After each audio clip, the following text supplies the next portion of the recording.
Dude, Luke, the printer's still busted, man. What the fuck?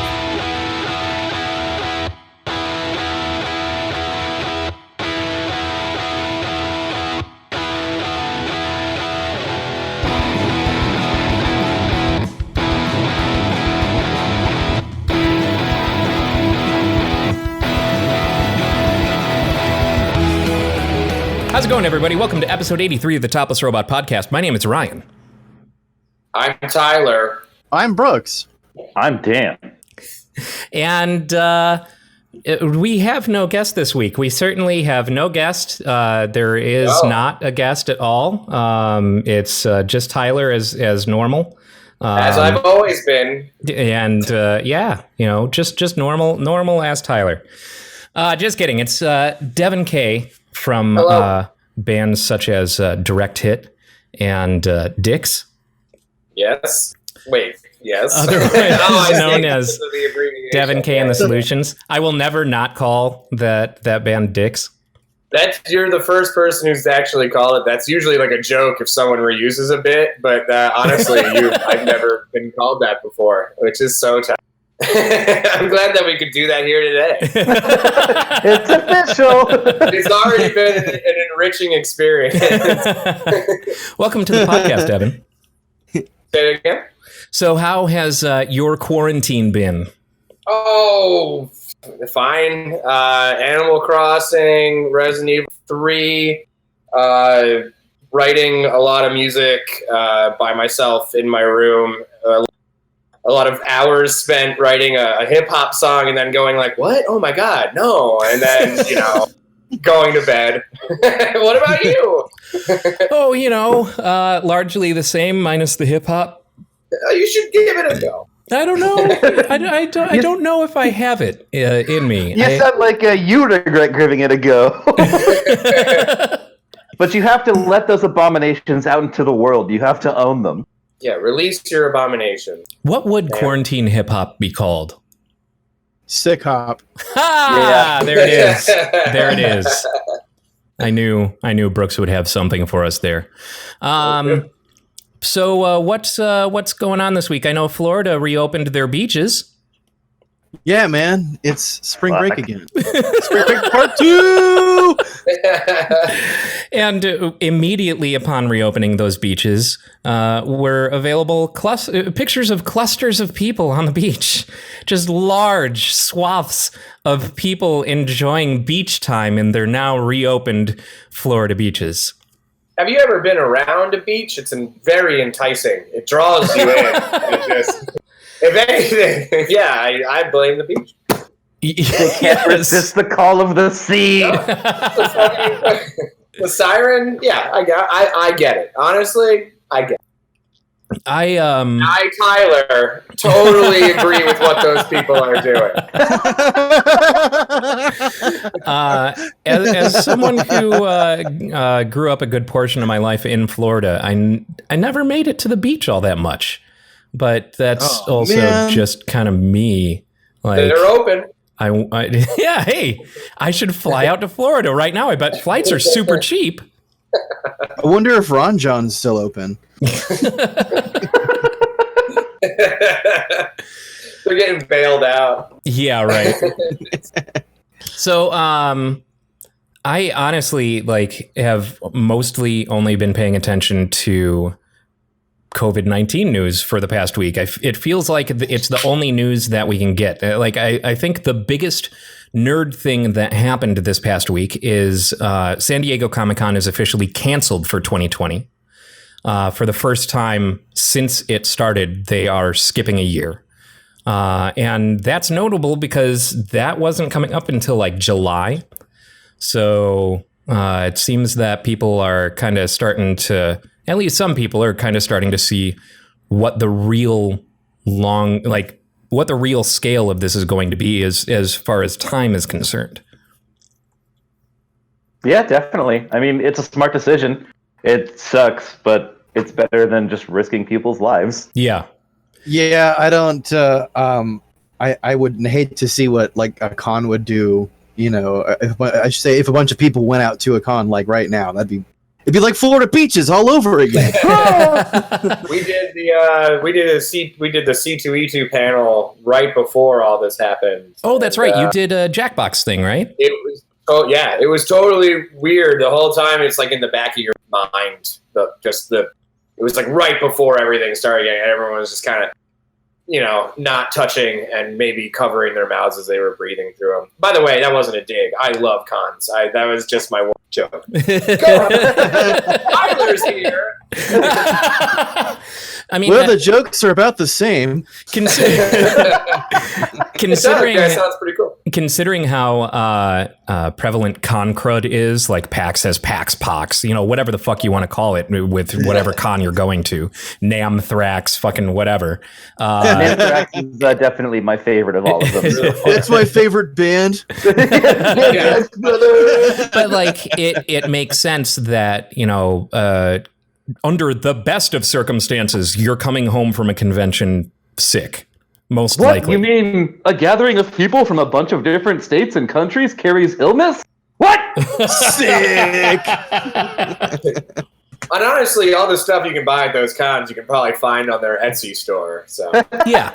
I don't want to shortchange a con, but it's a really big Etsy convention at some time. Sometimes, yeah. But Sometimes. That's what I'm there for. I saw. I'm holding something I bought at that C2E2 right now. It was $40 for the EV that goes across my desk. I'm part of it, man. I don't know. that sounds worth it. That sounds totally worth it to me.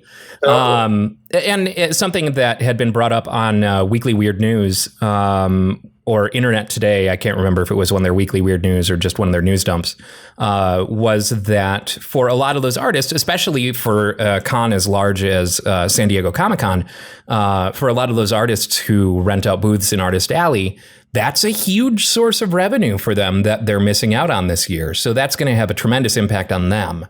I know. The big weekend of untaxed cash in our day. Yeah.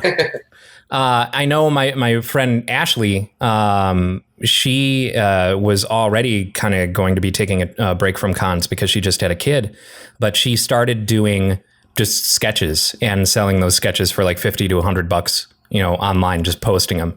And so keep an eye out if you want to support, artists, independent artists and your favorite artists, keep an eye out because I imagine that a lot of them will be doing similar things and you'll get little quarantine sketches and you'll help support art. Yeah. Art sucks. Yeah. There's a hot take that I would have expected from Tyler. All of those like festivals and cons being canceled, those people fucking need it. Yeah. Like, Yeah, they do. I forget if I've brought it up or not, but my drum instructor, like one of his band members, was one of like the heavy hitters as far as gear for I think it was South by Southwest. And with that being canceled, he lost like 2/3 of his yearly income just from that festival not being a thing. So yeah, it hurts. Everybody Yeah. behind the scenes too. Have you had to cancel any shows or tours or anything like that? Yeah. We had 2 Europe runs this year that are canceled. We had a bunch of the US that's now off. I mean, it's going to happen with everybody. We have a bunch of friends and family who are in the other side of it, the booking end, and basically their job has just been to make a flyer and then put canceled over it for the past couple of weeks. Yeah, it sucks. Creating job security, right? My Photoshop skills are okay, but man, I can do a mean canceled blog. Yeah, I know. And Off With Their Heads had to cancel their tour mid-tour before, and then their rescheduled dates got canceled now because of the coronavirus. So they're just I think especially cursed rescheduling is a hopeful way to get holds on a venue, but I don't know when you're going to be able to do that. Yeah. Yeah. It is still way too early to commit to any sort of rescheduling. Yeah, I mean, there are 2 factors there. It's are we going to be open by then? And is the venue that you're booking at going to be reopening at all? That's even more in limbo than anything else. Yeah, a lot of those show venues are gonna go bye-bye. Yeah. And that's really scary. Yeah. Mhm. They were sparse before. It's not a high margin industry, as you know. Yeah, No. it is not a high margin industry. The rich don't get into venue ownership, No, you know? They don't. Well, they do. They just don't care. You know, Yeah. like it's River Phoenix and Johnny Depp opened the Viper Room. I'm surprised that wasn't called the Scarf Lounge. They wear a lot of scarves. That's my joke. That was a very good Tyler joke, actually. I can appreciate it. Yeah, yeah, that was. Dude, I could be Tyler, you guys. No, man. Wait. Are you afraid of birds or are you afraid of bats? No, but I'll do anything to be accepted. Fantastic. Hey, that's a Tyler response right there, It too. really is. Yeah. You can start 10 minutes ago, Tyler. Only 10, huh? Yeah. Anytime That was before when- that. Yeah. That was when we knew. But it's still, like, when we talk about, like, the rich don't get into venue ownership, it still blows my mind the amount of people that I see online who constantly say, like, well, this guy owns a bar or he owns a nightclub. He must be fucking rich. Like, no, dude, those don't make money. It's Yeah. like a 5 to 10% profit margin, 10 if you're lucky. Like, that's talking a lot. Yeah, a lot of it's people think about, you know, like, oh, well, this place is popular. Lots of people are going there, so they must be making lots of money. And no. In order to stay competitive, we have to price our beverages, along the lines as anyone else. So that means we've got minimal markup on, beverages, or I mean, not minimal, but like no more than anyone else. And because it's a competitive industry, it's not like that's going to make you a ton of money. When you throw good shows and you care about your performers, you're not taking a lot from that cover because most of that is going to the performers and the people who are actually working the show. Like The real rich ones. Oh yeah, no, totally. That's why I got into live music, to make money. I thought I'm going to jeopardize my parents' pride so I can be rich. You hold up a fan of 20 singles and say, this is everything I've earned playing live shows. As a 32-year-old in the past year touring, I gave my band members $20 and said, that's a little extra for the night. So, Success. yeah, I'm a monster. It's a terrible industry. Sorry, So- go on, Ryan. I'm a monster. You are, Tyler. Tyler, and I hate you to establishment. touch on Devon K and the Solutions a little bit, you guys either just came out with an album or you're coming out with a new album, is that right? We have a new album, hopefully coming out, well, at least it'll come out digitally later this year on AF Records. Anti-Flags record label picked us up. Hell It was yeah, a dude. very kind and very Ooh. nice record label. I love them. Chris and Josh, who run it, are great. And everyone else is great, but I'm going to say there. That's a Tyler move. I did a Tyler move. But like you guys have, and I messaged you as much when I heard some of the new like singles that you guys have been releasing and whatnot. You have come a long fucking way from being a 3-piece to like this full-fledged party ska band thing that you've got going on today. Yeah, we wanted to be like the Huey Lewis of punk.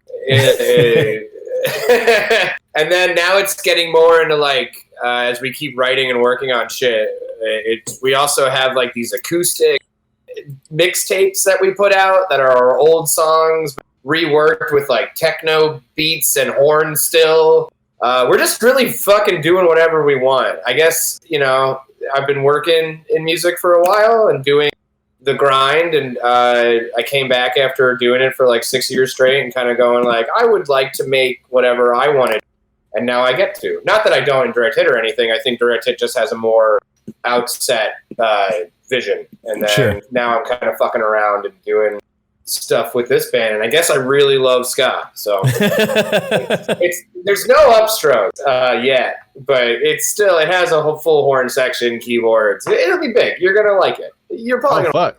I've been Baker was- thoroughly enjoying the stuff that you guys have been releasing recently, and trying to the keep live that content footage going. that I've seen. It looks like a fucking party. It looks great. It looks like tons of fun, and it's been probably like 6 or 7 years since I've seen you guys play. Yeah, we've been a band for like 100. I mean, it's just been like the moniker I've carried since high school. So it's like 9,000 people. These EPs I made in high school that aren't good, and if you find them, they're not good, but okay, have fun. Yeah, it's like weird. It's like starting over, but already having something for 10 years. Like Losing It is like a record that came out in 2011, but it's also it's like the last thing that we released Yes I Can't, but it was the last thing that we released. It's weird, but I don't know. It's growing as I get old too, and hopefully I'm still doing it when I'm really old, and you get to hear like old brain. But it's a good benchmark of where my sanity is at any given point. So For sure. And now that you've set yourself down this ska path, like when you're old and when you're old and still making this music, you're gonna be gray hair, checkered Vans, black suit. We did start wearing like uniforms because It's the ska thing to do. But it wasn't meant to be. I've been obsessed with Oliver Tree. I don't know if you guys like Oliver Tree. He's like a character musician. It's weird to say. He's very good. But he does all this stuff in costume, and I've been ripping that off. But it also works that it's in the world of ska where grown men wear funny ties. Yeah, but there's a lot of good ska now again, and I think that I don't think we're a ska band, but I think we're ska adjacent, and I think I love ska so much that it's just cool to get to mention bands. The Jamons, Jamons, they just put out a single called Jennifer Lawrence of Arabia, and that song is fucking awesome. That's it's like the Madness meets Blondie, and then there's Millington, which is like if Yellow Card was a ska band. There's really cool shit. Ska-Tune Network is always producing really cool shit. Ska-Tune Network is amazing. I think that people are taking it, and it's usually a militant genre of just it's gotta be this way, and now you kind of have people who grew up playing it and are like, well, now we can put it in other things, and it's getting cool. Does that mean mixed in? We could actually be seeing the mythical fourth wave of ska? Maybe. Oh man. I don't know. I think I would just be so upset even if it was called that. Just come on. The fourth wave of ska. If I wear my Aquabats shirt out, I'm gonna get beat up in the street. They got a new single. It's fucking amazing. They do. It is dope. It is really good. The trumpet playing is so good. So I live with the world's biggest Aquabats fan. He does. I would love to meet them. That's probably the second favorite band, second most seen band of my entire life. I love that. I still have never seen them, and I really need to. Man. Yeah. I keep forgetting that. You didn't come out the last time. Yeah, That was Every record, guitar playing is really stellar. It's underrated. Really good. It's like Dick Dale shit underneath whatever. I know that. I know that he. I forget what his real name is, but Eagle Bones Falconhawk. I know he Ian also played in another. I can't remember the other band he played in, but he's been doing other stuff besides that, and it sounds pretty good. Yeah, he did I thought he was also in some random big band too, one of those no use for a name ends up in the Foo Fighters things. Yeah. Ian Foles is one of those. I'm gonna look it up. I don't like speculating. I'm not a speculator. The internet has every answer. Carry on with what you guys are talking about. I'm going to be reading Wikipedia for a minute. He plays with Gerard Way. He plays with Kepi Gooley. Oh, wow. Checkpoint Charlie. Yeah. Right on. So there you go. Hell yeah, dude. Great members too. So, Aquabats. Welcome to the Aquabats podcast. I'm Devon. I'm the host. Today, the fury of and why it's fine.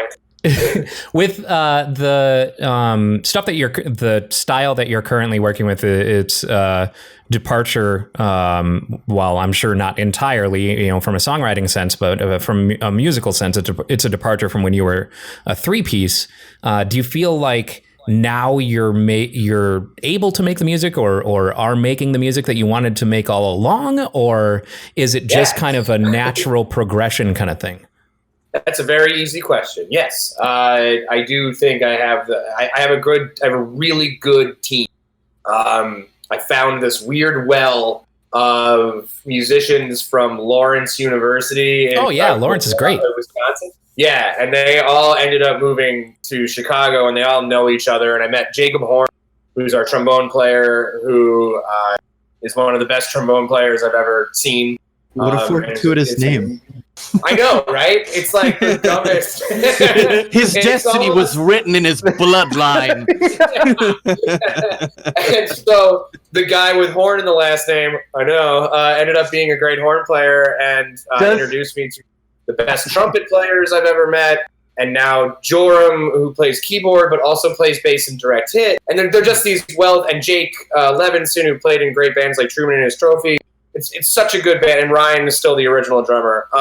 And Ryan's a fucking killer drummer, especially Ryan. I think you can find him under like Ryan Scotty's drumming or something like that. He did some stuff when Sonic Mania came out. He did some drum-alongs to Sonic Mania tunes, and they're fucking killer. Yeah. Super good. We've been working on a City Escape, like as a pipe dream. We want to do it cool, but it's like so hard. Every time we do it, another comes out with a subsequently better. Like the last time we tried, Scottoon came out with one, and it was like, fuck, all right, back to the drawing board, I guess. But yeah, so this team has allowed me to just basically write these songs and then go to them and be like, I need you to do this. And then they do it better. And I don't deserve them, and they don't deserve to be in a band with my name in it, and not theirs. But that's how it works. It's called Jared Leto and the 30 Seconds to Mars. Look, I'm sure that nowadays, if he didn't have the name recognition with 30 Seconds to Mars already, it would become Jared Leto's 30 Seconds from Mars. Yeah, that band sucks, for the record. Have you heard about the cult that he has started? Was that? Have you heard about the cult that he has started? No. Oh yeah, He's got a cult getaway. Why? Like openly? Yeah. It's they all call him something special that I can't remember off the top of my head, but like fans can buy their way onto this retreat and getaway where everyone wears light white colored clothing, and he is basically like a messiah to them. Oh. Yes, Jared Leto. It's exactly what you would expect from Jared Leto. Yeah, it means big dick shaman. It's only a matter of time before the punch is made. I think the coolest thing about Jared Leto is when Ben Gibbard from Death Cab for Cutie dissed him, which is like he was just said. I don't know if you know Ben Gibbard. He looks like a guy who bookstore in Seattle, and he plays an amazing. I love that band. I'm not knocking that band at all. It's very important to me. But he was basically like, I hate Jared Leto because he has his rock costume and his acting costume and his shopping costume. And I was like, damn, all right. All right, Shots then. fired. Yeah, he says dumb little like straps. I don't have no time for it. I love the especially the offhanded band digs, like when a notable musician makes fun of a notable musician just kind of in passing. Like probably one of my favorite YouTube videos is watching an interview with Mike Patton back stage at a festival, and he stops the interview because they're like behind a stage where Wolfmother is playing, and he goes, Ooh. I'm sorry, are you hearing this? What the fuck is this? This isn't the fucking 70s anymore. What the fuck is going on? Are they the ones that have, is that Woman? Is that them? Yeah. Yeah, that song sucks. Look, I don't agree with Mike Patton on a lot with his spooky carnival music, but I am such a fan of the spooky carnival music. Of course, I come from Sparklefuck. What the hell do you expect? you and Danny are both big Mike Patton fans. Yeah, dude. Those who didn't know, Danny used to be the drummer in Direct Hit. He made me listen to all that. Like, oh, now there's a wood bone being played and a small saxophone solo. Yeah. It's, I certainly won't say everything Mike Patton touches turns to gold, but I will say that he has the balls to experiment a lot. And a lot of the stuff that he does do is super interesting and a lot of fun and makes you at least think, like, as a musician, like, think about fucking with things like, hey, it doesn't have to be this way. We're not stuck to this genre. We can kind of mash this in too. And, it kind of takes those barriers away, I think, especially if you're listening to stuff like Mr. Bungle and shit, The only spooky carnival music I can recall liking, Devon Townsend did it really well for one album, Deconstruction. So if you're ever looking for something that's got some good spooky carnival influence, check that out. I'll have to give it a go. He probably resents that album now, though, because it's metal. It doesn't anymore. He does it pretty good. I mean, Ziltoid is amazing. So Ziltoid is ridiculous. Yeah, but it's ridiculously rad. And I mean, as far as Mike Patton goes, I like Phantomos. That's cool. Mm-hmm. That weird album with what it's like to wake up during a surgery. That one's great. Yep. I'm amongst a bunch of Mike Patton fans, but I've always said it reminds me of the "Daddy, would you like some sausage?" scene from Freddy Got Fingered. Oh God. Oh God. I'm not offended. I'm not a Mike Patton fan, so that's fine by me. Oh. I am proud. Tyler super. No, I don't think that's a Tyler opinion because I think Tyler probably likes spooky carnival music. Actually, I don't anymore. Yeah. It's been rewritten. I don't know that Tyler likes a spooky anything. I think he likes spooky carnival music. I'm gonna call that one. Tyler, yeah, from later. Alan Menken has done a couple of songs that were kind of spooky carnival music, right? And that's all Disney stuff. So, See, oh my God, Mike Patton should do a Disney score. Actually, that would be amazing. That would be amazing. I would love to see Mike Patton do a Disney music score. Like one of those, like very emotional ones too. No, it's gonna have to be something that's like. It's gonna have to be something that's like an acid trip, like Fantasia or something. Treasure Planet 2, Electric Boogaloo. He did do the soundtrack to some noir-y kind of indie film, and the music that they did with that was perfect, and you wouldn't peg it to be Mike Patton at all. I think I don't remember what the name of the movie is. Yeah, neither can I. But finding that out soundtrack after was I real watched good. it. So enough Mike Patton stuff. Mike Patton?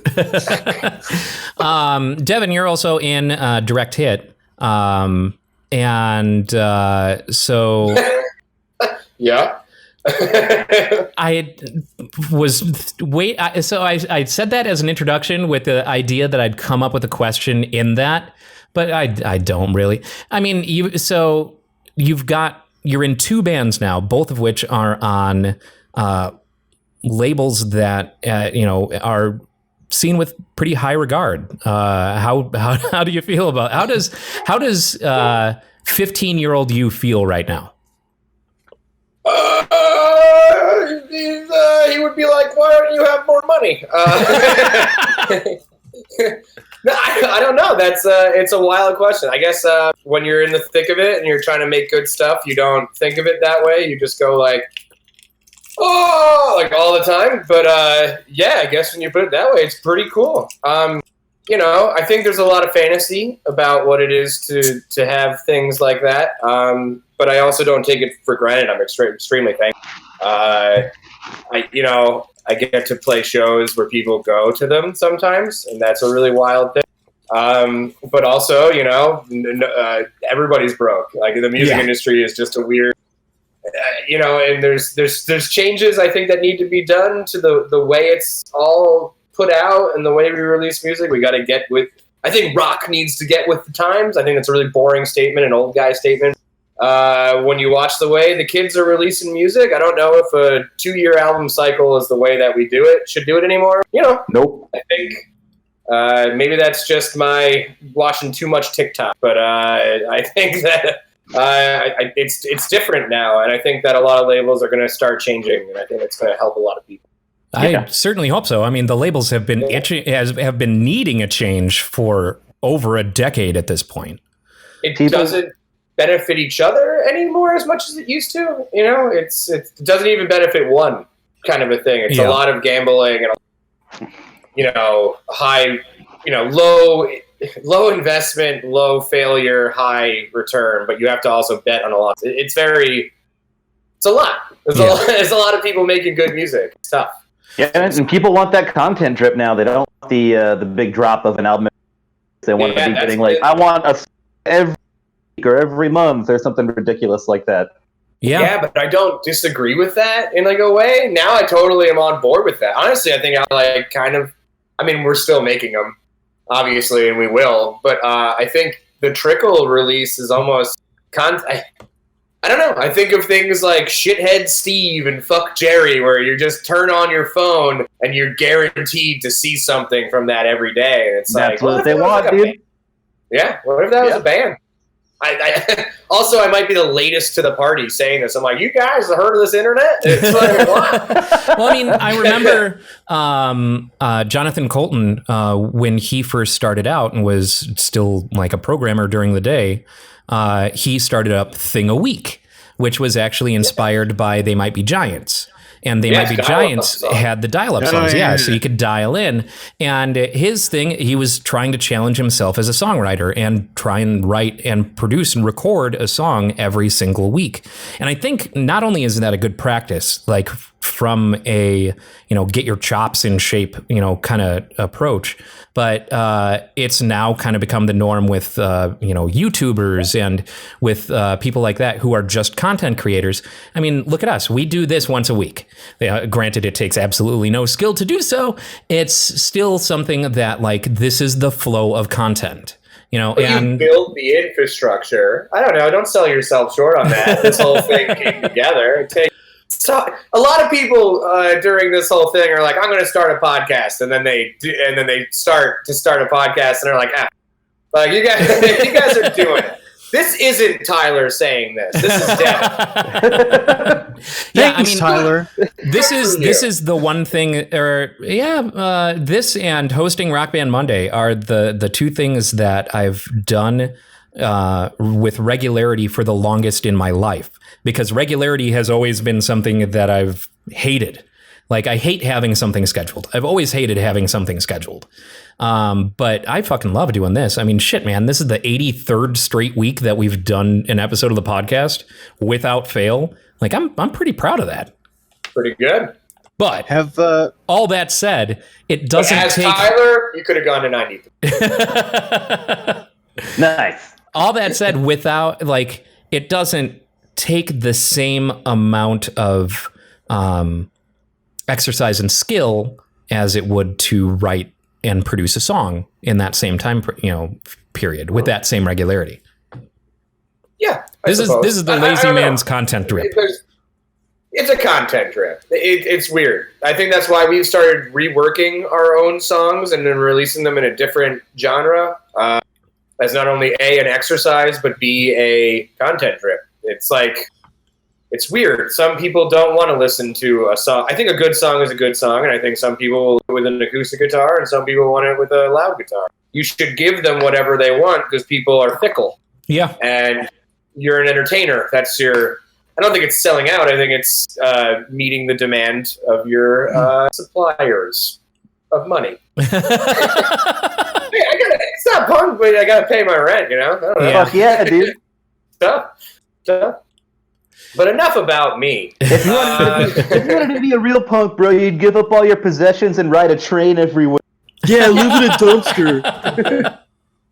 Yeah, I got plenty of friends who are real punks. I can't call them because their phone is off. So they didn't pay their bill. I don't believe in paying bills, dude.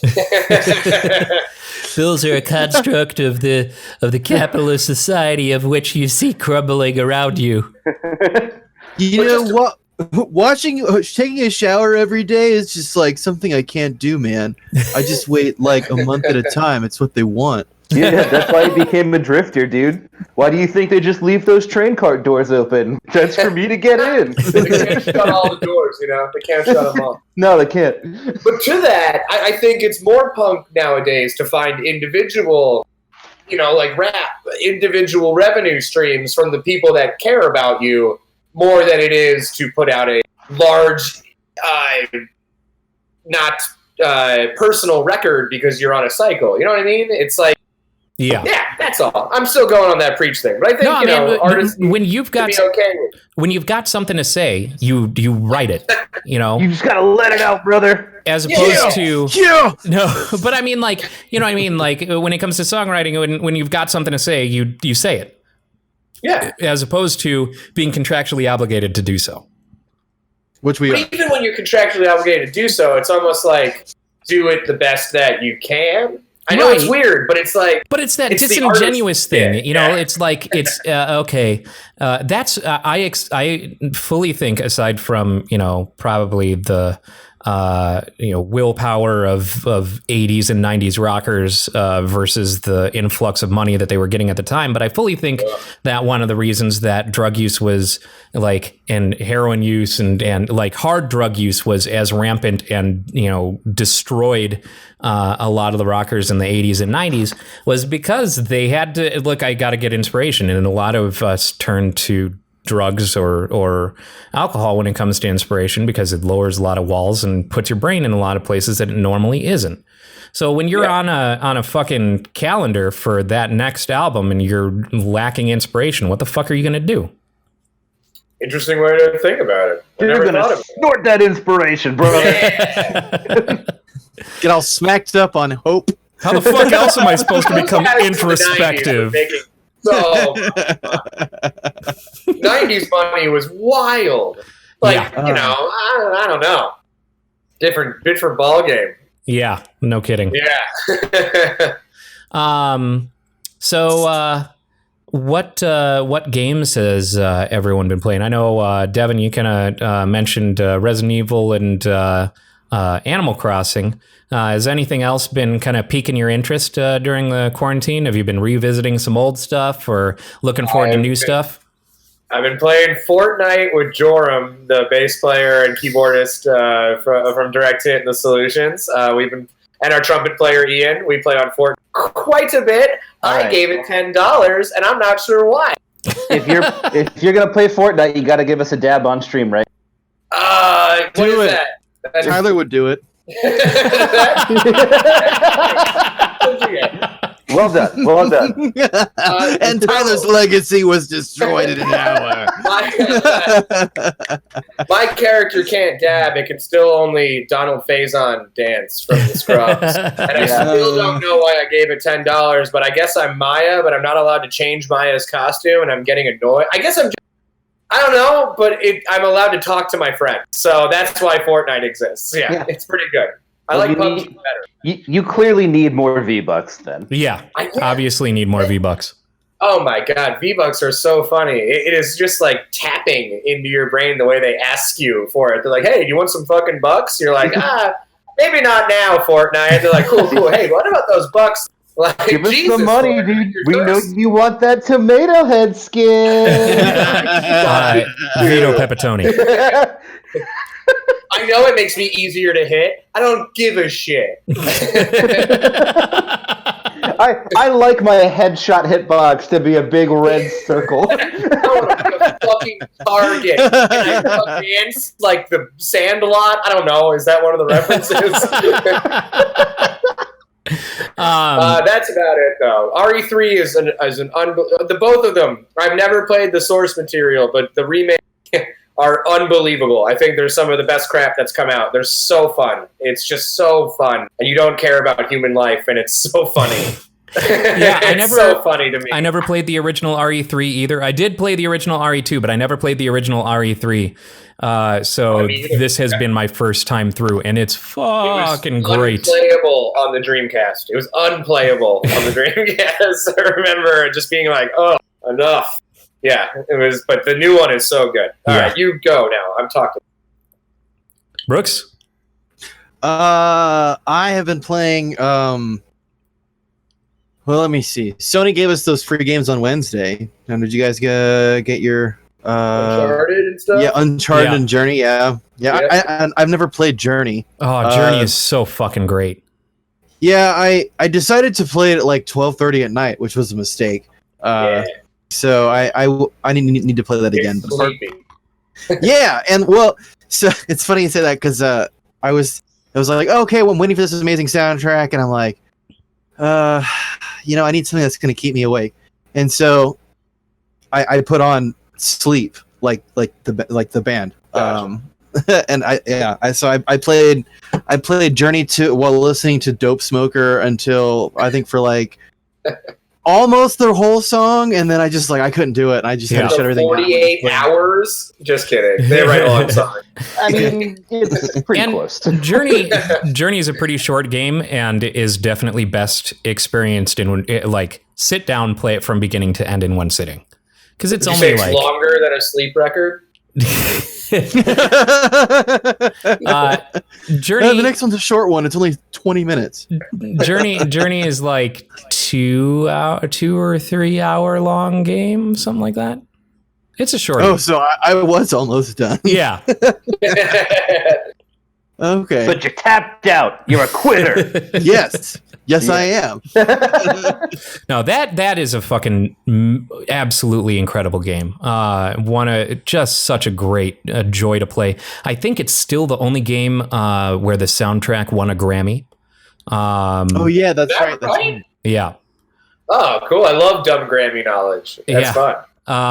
And it really is that game company, which the company that made it. Unfortunately, I don't think they're around anymore. They also did Flow and they did Flower. Both great. Yeah. But Journey is definitely the best of those games. Absolutely. Mm. And I also played a bunch of Secret of Mana today too. Or not today, this week, I should say. I rescued Santa Claus, which is canon. So, because that Trials of Mana comes out next week. The one game that we never got here from the Mana series. So I can't wait to be disappointed. Set those expectations nice and high, Brooks. Oh, of course. How's the 7 remake? How's that going? Well, I've been playing that. I'm about halfway through. From what I hear, it's about a 40-hour game. I'm about 20 hours in. And spoiler alert, depending on how you look at this, Cloud gets a hand job. And not where I thought we were going. It was interesting. I'm just past the point where I'm now in the sewers under Don Corneo's house. But so I did the whole cross-dressing Cloud bit, and apparently how fancy the dress is that you and Aerith are wearing depends on how many of the side quests you completed before going on. Wow. So there are 3 different levels of fanciness for the clothes. But yeah, it's so cool to be in Wall Market first person and be able to recognize these different things that you're used to seeing in this pre-rendered top-down background kind of thing. And I have absolutely no complaints about the Final Fantasy VII remake so far. It's absolutely great. I have no complaints about the one thing I cared about from that game, and that was making sure Barrett had a good voice actor, and he fucking does. Yes, he does. Yes, Action Black Man is like one of the best stereotypes from anything, and that's exactly what he is, dude. Yeah. Yeah. I've never played the first one. So, in general, it's great. The voice. I want to know what it's like as a standalone. I'm a guy. I'm an idiot. I'm Tyler, and I'm out here. I've never played Final Fantasy VII as a fucking Tyler would. Am I going to enjoy the experience as this nugget of dimwit that I am? Tyler? Absolutely, I think so. Cool. The voice of the character Wedge is Badger from Breaking Bad, because you can recognize that voice a fucking mile away. I don't know who that is. I don't either. Really? Yeah. You would recognize his voice. You'll hear that voice and be like, I've heard that voice before, because he's only got the one voice, and it's like kind of up here and sort of gravelly a little bit, but a little. It's not great. I'm Badger. He doesn't play a school. He doesn't play like a school mascot, kids TV host on Breaking Bad. He doesn't. No. I know it's hard to believe that he's not a meth using kids TV host. Really, Actually, Breaking Bad was such a wholesome show. How about you, Dan? Well, my good friend Ian has finally turned 21, so we've been getting lit and playing a lot of Civ 5. He completely snapped last night, and he just kind of shut down, and he was building a scout every turn in his one city, and when you would talk to him, he would just gurgle into his microphone. I had to kick him from the game to set his soul free. It was the only thing I could do. Otherwise, I've been playing a lot of Space Station 13. Also trying to convince Ian to ban Evade on all the servers, because he is banned from all of them, usually for breaking cops' legs, something along those lines. Space Station 13. I know, man. Just before the podcast, I played one round, and as usual, I play chemistry, and I cannot be irresponsible. So once I finished making all the medicine, I cooked up some meth, some Mindbreaker toxin, put them together in patches, and put them together right in the fridge for anyone to take for free. This isn't the Final Fantasy VII remake. No. If it was, I'd be more interested in the Final Fantasy VII. No, this is Space Station 13, where you can literally blast people's butts off and then wear them as hats. Yes. I'm in. Yeah, that sounds fun. And you can do just about anything. Pretty much anything you want. Suplex and doom a whole space station. Yeah. I'm in. Or That's you only can on have one specific server, wild furry orgies. Yeah, those are the best thing to destroy. Beating up furries as a honored pastime in Is Space this Station Saints 13. Row? In a lot of ways, it can be similar. I'm fine with that. I love those games. They play nothing alike, but there's a lot of similar chaos and violence. That's for sure. Is this Nintendo? Yeah, Space Station 13 from... when you get a chance, look up Space Station 13 on YouTube. And you'll understand it's a game where you can do just about anything that you want. And it is, what did you say previously to convey the difficulty curve? It's like a 6 action thing to smoke a cigarette? Oh, yeah. That was the first thing I practiced a bunch when I started playing, because like in order to light a cigarette, there's like 6 or 7 steps, and that's because you have 2 hands, and the hand you're using is whichever hand you have selected. You reach into your bag, grab your pack of cigarettes, select the other hand to open the pack of cigarettes, grab a cigarette, put the pack of cigarettes away, get out your lighter in the other hand, put the cigarette in your mouth, and then light it. Like it takes a long time if you haven't played the game before, because it's super complicated. I like a game that trolls you. I think that's kind of fun. Yeah. Oh, it does. Yeah. And it pulls no punches. It will not hold your hand. Most of your first rounds, if you ever do play, will be you getting beat to death by somebody, most likely. Cool. Wholesome entertainment for the whole family. Absolutely. Yeah. I mean, what more would you expect from a soulless corporate space station in the far future? Strong values, Dan. Could you imagine them announcing that Space Station 13 is coming out for Switch? I mean, God. that would never happen because there's no way to run it. That shitty old Beyond engine. Oh And that's like a fucking, I don't know, like 20-year-old engine now. It's love that. awful.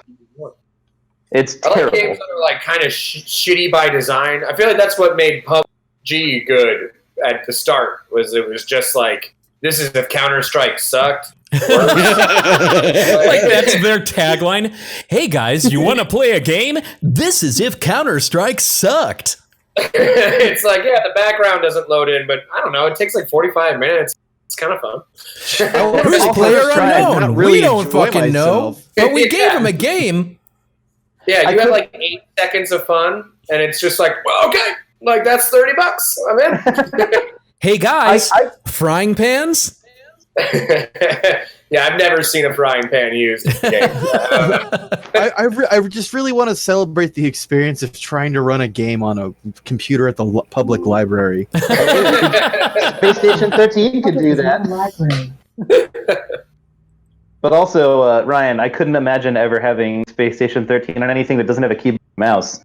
There's not enough buttons on anything else to play that game. Yep.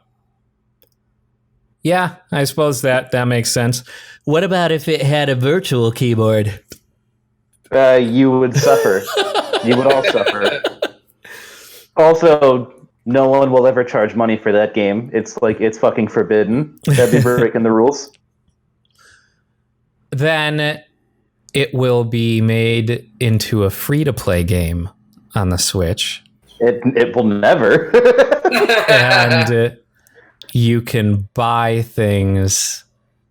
Yes, the Space Station 13 keyboard peripheral for your Nintendo Switch. It's just like a shitty beat up keyboard with the little controller handles on the side. It comes with one of those like laminate covers. They just stole it from a fucking a public library, and it's like, here's your keyboard. You ever seen the GameCube? I have one. It's in a box. I just moved. But have you ever seen the GameCube keyboard controller? No. Shitty in practice. Oh, look it up. It's by Hori, I think, actually, and it is the size of a keyboard, and then it has a GameCube on the side, Switch-esque. Oh my god, no. Yeah, that's horrible. Like 2 things you could use it for. God. Yeah, I've always been entertained by the attempt to cross over gaming consoles and computers. I guess for most modern stuff, actually, since like the Xbox, you could plug in like a USB keyboard and mouse, and most of them would recognize. So like old FPS players, who are used to a computer, could play FPS with the keyboard and mouse on an Xbox 360 if you really wanted to. But then there would be just ridiculous peripheral. Like the Xbox 360 has the chat pad that fits into the contour of the bottom of the controller. But I mean, even going way back, one of my first gaming systems was an Atari computer. And it had a 5 1/4 floppy drive, had a full keyboard, mouse, and it had a cartridge slot for Atari cartridges in the center of the keyboard. And you had to fight dinosaurs for your food. This was before President Lincoln was assassinated. People who owned this hardware actually, they watched the last dinosaur die. I used to play the Hitchhiker's Guide to the Galaxy text adventure on it all the time. Oh shit! It was a lot of fun. How was it? Did you get the Bebblefish? Oh yeah, that's about as far as I could get in that game. Was onto the Vogon ship and get Babblefish in my ear. So, I don't know what the fuck else has been going on this week. What are you guys? What's the first thing you guys are going to do whenever quarantine ends in 6 months? You guys go first. I have no idea. I'm fine with this lifestyle. I am almost certainly going to go drink several very expensive cocktails somewhere. Yeah. somewhere Drinking dark. publicly. Yeah. Yeah. Really Yeah. Yeah. It's I think, harder I to think drink a now. What? You need to like. No, I mean, yeah, it's easier, but also at the same time, it's like if you live with a partner, you live alone or whatever. If they're not getting drunk, you're alone. It's almost like now I'm an alcoholic. I've been pounding alcohol since I got on this because I feel like now I have an excuse. But the second you get off, we're happy to enable you. I have as well, having started out with a Quarantini and now moved on to my Funkworks Raspberry. Dan, I'm gonna find any Zoom account meeting I can and be like, "Oh go!"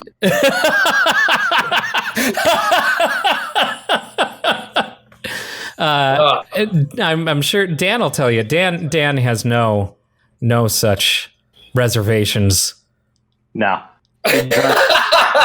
Whenever and wherever I can be drunk, I will try. I will endeavor my greatest. I will goddamn try. If I don't see that, at least give it an okay go. There is a difference, though, that I don't enjoy as much about drinking at home, and that's because normally when I'm drinking at home, I'm just drinking like the trash person that I really am deep down inside, instead of the person who enjoys going out for a nice drink somewhere and minding their own business. Translates Here, I just to run around you're the house drinking Coors Light and taking shots of rum and just going, "What day is it?"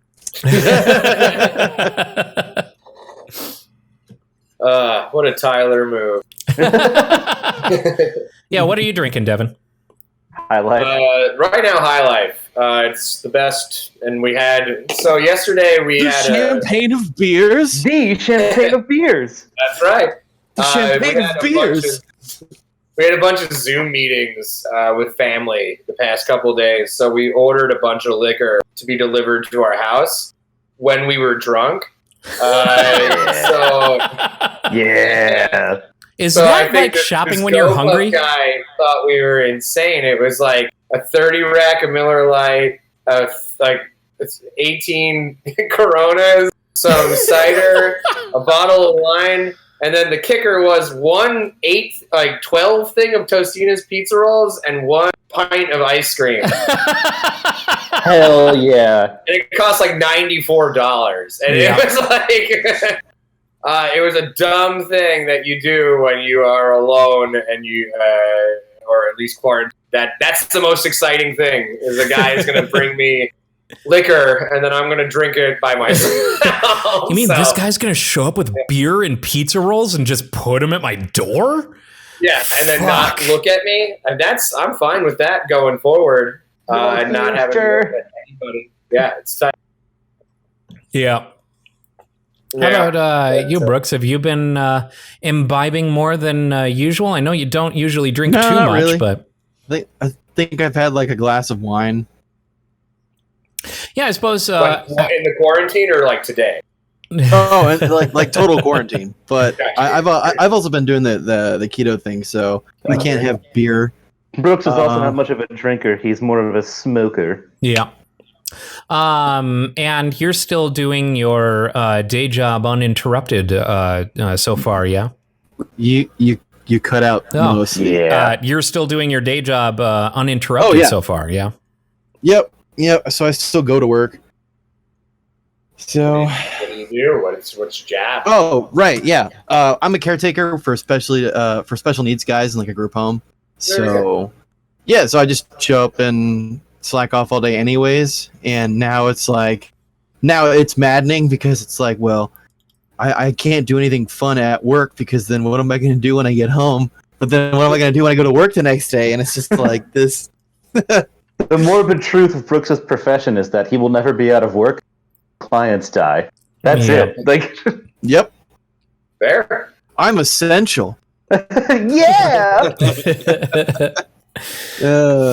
Yeah, I think it's going to be really interesting to see, and I know Devon is probably at less risk than the rest of us right now because Devon is in a state with an actually half decent governor. Hey, Fritzy's doing okay. You got my vote. Oh, are you in Canada? The governor of Canada. We being in Arizona and having Doug Ducey, The Deuce. considering Florida opened their beaches this week, Texas is starting to reopen things. We should push to reopen our beaches too. Yeah. That one really big beach you have out there. I have a feeling that Arizona may not be far behind, and I worry for all these places that are going to be prematurely opening up because, I mean, obviously it's going to lead to a spike. So I don't know. I'm hoping that fuck, dude. Times are weird, and I'm just hoping that we see as minimal impact as possible from here on out. I'm sick of seeing people, stupid people doing stupid things and thinking that it's some kind of conspiracy without taking into consideration like the whole goddamn world that is impacted by this. And, our U.S. politicians are doing this and that. No, they're not. Are you fucking kidding me? Every single country on the goddamn planet is experiencing what we are experiencing, except You're forgetting for one the key protests. detail. There are no other countries outside of the United States if you live in the United Yeah, when you States. said other countries, I was like, what's this guy talking about? Yeah, what do you- I'm Tyler. these other countries are just government conspiracies by liberals to make us believe we should have human rights. I bet those people also believe in birds too. A very interesting thing, Jasmine shared with me a post. I'm pretty much every state, I think, at this point, or a large amount of states have had protests of people wanting to get back to work. And those people are gathering in very close clusters around their state capitals or town halls to yell at people who are not listening because they want haircuts again. And Jasmine linked me to a comment on a post in Maryland's subreddit talking about this phenomenon. And he had done DNS record lookups on all of the domains that were being set up, like for different states to organize these people for these protests. And they were all registered to the same person. They were all registered on the same day. And he even looked up some that didn't have active domains that had websites up. And they had been registered all on the same day. And he finally came across one that was not registered with a privacy proxy and traced it back to Florida.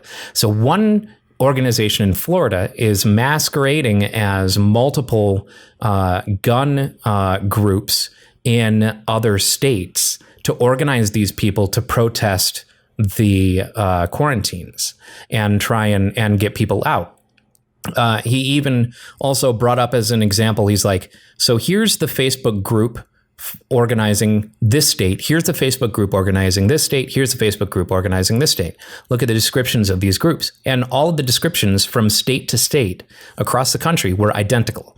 Same on the organizing event pages. All of the words in the description for these events were identical. They were all built by the same group. So apparently there's one group in Florida, or one person in Florida sowing discord, trying to, make this happen. Now, first off, that's nefarious in its own right. But secondly, I can't help but think that it might be a liberal trying to get The people. ultimate cock. Well, no. Trying to cull the herd by encouraging the conservatives to get out of their houses and contract this thing and increase the amount of deaths in a very specific area. That's my tinfoil hat. I consider myself a progressive. I'm very left-leaning, and I can't help but look at these groups and go, good, you fucking deserve it, you dumb motherfuckers. If you end up like that pastor, the ultimate comeuppance, that pastor who died from COVID-19. I'm not the type of person to celebrate a death. But when a pastor goes out and says, I'm not going to listen to any of these fucking social distancing orders, God told me that I have to do this, and then dies. I mean, it's the most boring lesson. Yeah, right. It's like, hey, don't go out there. You're going to die, man. I'm going to... Okay. Like, at that point, I guess, man. I don't know. But hold on. I am going to pee myself. I'll be right back. Okay. You guys talk amongst yourselves. They know plenty about Ryan, us. I think there's one key detail you're missing, and it's that this Good Samaritan is organized people because the coronavirus was a government conspiracy in order to take away the guns of all of our Second Amendment loving red-blooded Americans. That's so another we have thing. to organize. That's another thing that's driving me insane is the people who are protesting this are saying that their civil rights are being taken away. And that's... Imagine if they had actual civil rights being taken away like other marginalized groups. Yeah, right. Hey, I've earned the right to get a haircut whenever I please. But never mind that. You cannot stop me. When you put this in perspective, what you're really asking for, the civil right that you're asking for, is to kill other people, because this is a thing that doesn't have a fucking cure. It has already been shown to reinfect and re-incubate. What we've seen out of other countries is that, you know, until we have a vaccine for this, it's going fucking nowhere.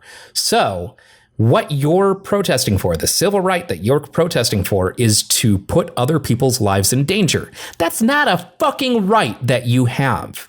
Never ignore your goddamn hair, Karen. Fucking who gives a shit about your bowling league?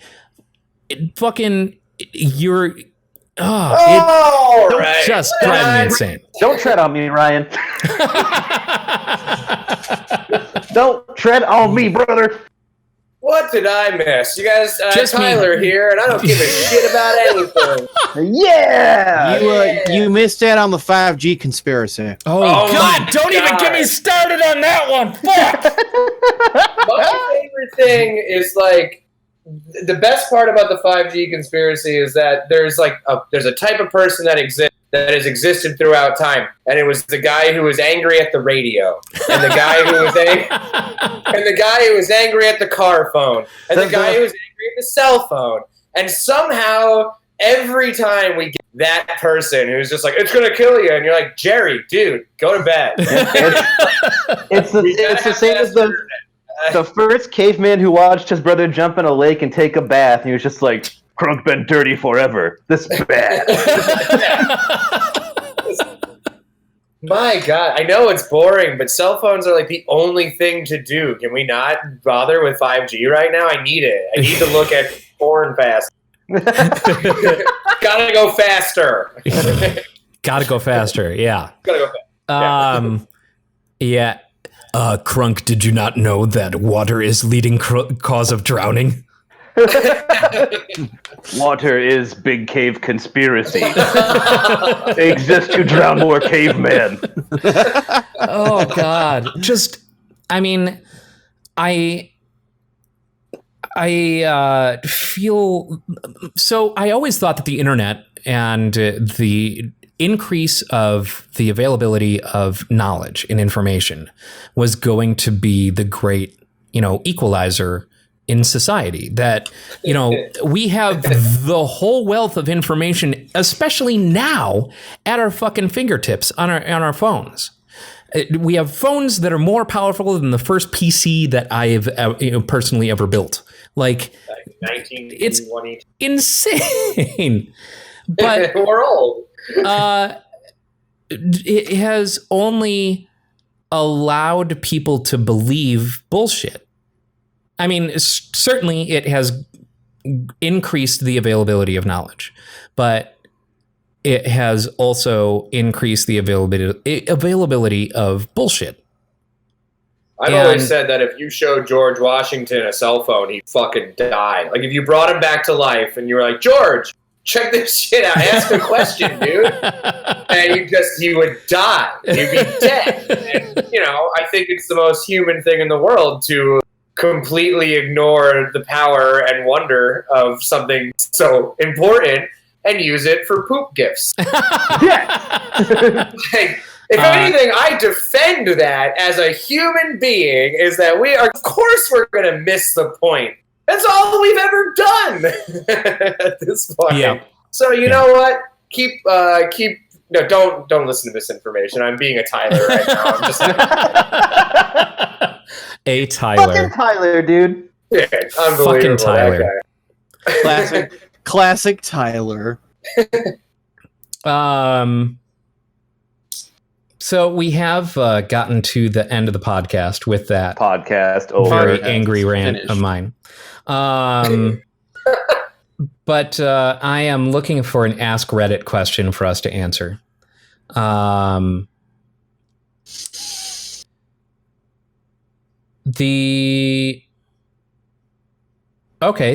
There's an interesting one. What is the saddest video game you have played and why? Ooh, damn. Like, saddest video game. I feel like saddest is a loaded one because I'd feel like there are a lot of video games that have made me feel a lot of emotion, not necessarily like full on sadness. I've definitely shed tears, but like I don't know that I can fully attribute that to sadness, just like an overwhelming feeling of emotion because I was so invested in the game. That's a good question. Final Fantasy VII was up there for me, but I think I was fucking waiting for someone to say it. When Nerith gets stabbed by Big Sword, I go sad. No, it was up there. It was honestly the first time that I realized that a video game. So like, I was a freshman in high school and games had been fairly simple to that point. Like in terms of story, for me anyway, the games that I had played. And similarly to how like the first time I played Resident Evil, it was like, holy shit, games can be scary. This was that, realization of, holy shit, wait a second. How can they do that? I've been controlling her. They can't do that. Like it was a combination of shock and, investment, like removing that and really, at that point you had been playing with her in your party for like 10, 15 hours and it was insane. Never killed Bambi's mom. you know my stance on that whole thing. It's always made me laugh. I don't know. The whole Aerith thing has never been like I've never understood why it made people sad. She's not real,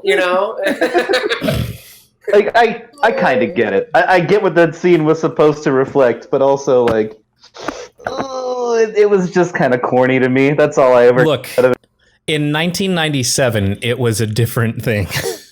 It's when they finally get to that point, 50 years from now, when they do, like it's probably gonna be corny then too.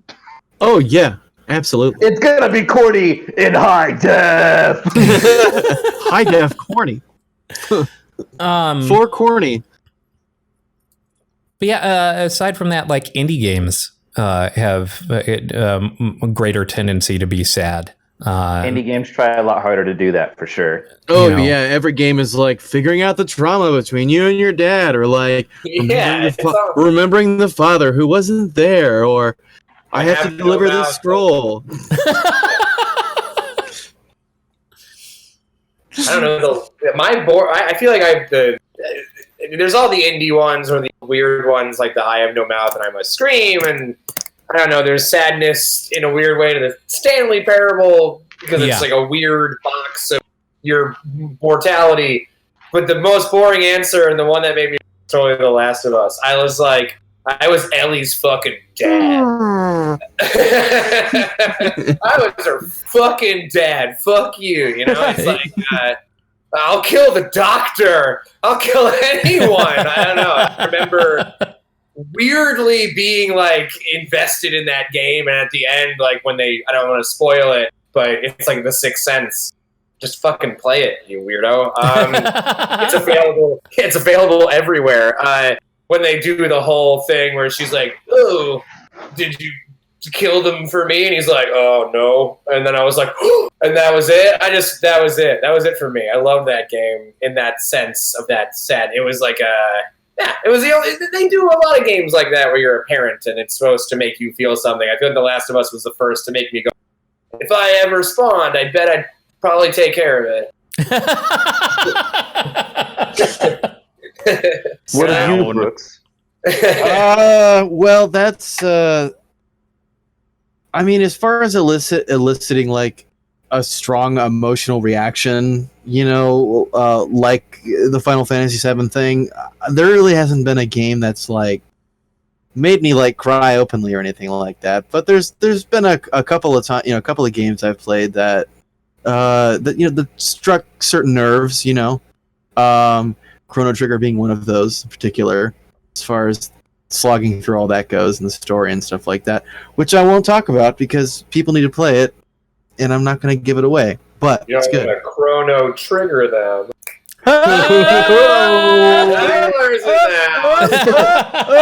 That is a Tyler joke. Very well done. Yeah, absolutely. Playing the role well. Let me know if Tyler's not around more. I'm just going to be perma Tyler filler. Stand in. Yeah, I got it. I got this. I can be Tyler for you guys. The whole what was the saddest game? That's a hard one for me because I'm in the same department as Brooks. Like, no game has made me so sad that it's actually made me cry, for sure. And it's going to be a weird take, but if you're actually reading between the lines, especially after they released that one DLC for it, Bloodborne's entire story is heinously tragic. If you actually read between the lines, because the final place you go to in the DLC, you actually hear about all of the child experimentation they were doing in this little hamlet, drilling holes into child skulls to try and find archaic insight into things like that. And the entire tragedy in that game was caused by a child's cry for help reaching a eldritch being in outer space, and it came down and fucked up the entire world just because it heard this thing suffering on a planet. And it's everything you experience from then on is because people were being murdered through cruel experimentation, and you see more and more of it the deeper you go into the game. So I think it's not the game that made me the saddest, but I think it has the saddest environment and overall feel to it when you actually figure out what's been going on the whole time. Tragic, if you will. It's super tragic, yeah. On a Roman scale. Yeah, or absolutely. All right, Devon, enough avoiding. How about you? What was that? You cut out. Enough avoiding. How about you? Didn't you say The Last of Us? Oh, yeah, you did say Last of Us. I almost want to point out another scene, though, because I forgot about the scene when you learn in the game that the humans are the ones who are actually in fear, and they kill this couple in cold blood that's right on the ground. And I remember being really sad about that because I'm weird about that. So there's my other answer. Last of Us is a surprisingly good game. I need to spend more time with Last of Us. I started playing it, but haven't finished it. And Last of Us 2 now delayed, until ? There's no release of that. We don't need it. It was done. It was done. Why are we doing this? I'm excited, but I'm okay. I thought the story really. That is not a Tyler opinion because Tyler is very excited for the second Last of Us. He is, yes. I'm gonna buy it. I'm just gonna be a bitch about it the whole time. It was better in the first game the entire time. But it was a story. It was put in a box. You put it to bed. You go to bed. I'm just saying. Similarly to how we don't need a Watchmen series season 2, we don't. It's you've told a story to completion. continuation is You unnecessary. achieved something that none of my coworkers in my entire life have ever achieved, which is completing a story and making it interesting. Why don't you just do that and be happy? Yeah. All It's right. money. On Yeah. that note, before I do the final sign off, Devon, why don't you tell everybody where people can find Direct Hit and Dix? Yes, you can find Direct Hit stuff at Direct Hit Sucks. It's crownofnothing.com now. When we have the awesome print to ship store on crownofnothing.com, and then Devon K and .solutions. Best the URL we could ever get /shop. Has all of my stuff. It's like a shrine to me, and I ship it to you, and I smoke weed on it, and before I put it in the box. Dang. I know, dude. And then other than that, the Jacob Horn Trio is another group I play. I sell their merch too. The Fur Coats I've played in, I sell their merch. Just check out my shit. I was going to ask if you were Solutions. still doing stuff with Mark and Fur Coats. I love Mark. I talk to Mark. We're miles and miles away from each other, unfortunately, and we can't get with it. Fur Coats are still going strong. I played on the new record a little bit of guitar. It's very good. You should check that out too. But yeah, check out all those projects. I can, as a huge fan of all of those projects. Otherwise, Devon wouldn't fucking be here. You still have that house with the pool, by the way. I highly, highly recommend all of his projects. What, did I have a house with a pool? Oh yeah, the apartment. I swam. Jesus Christ, that was a long time ago. That was a great place. Yeah, that was the apartment. Now I own a house and I don't have a pool. Oh, that's bullshit. Why don't you go back to the other place? Anyway, thank you everyone for watching and or listening. We'll see you next week. Bye-bye. Bye-bye.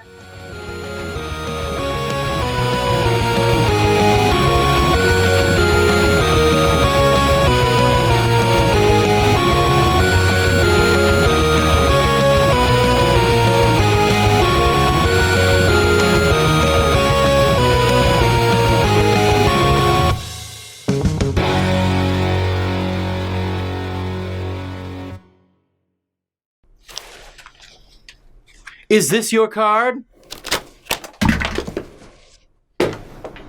Subscribe if it is.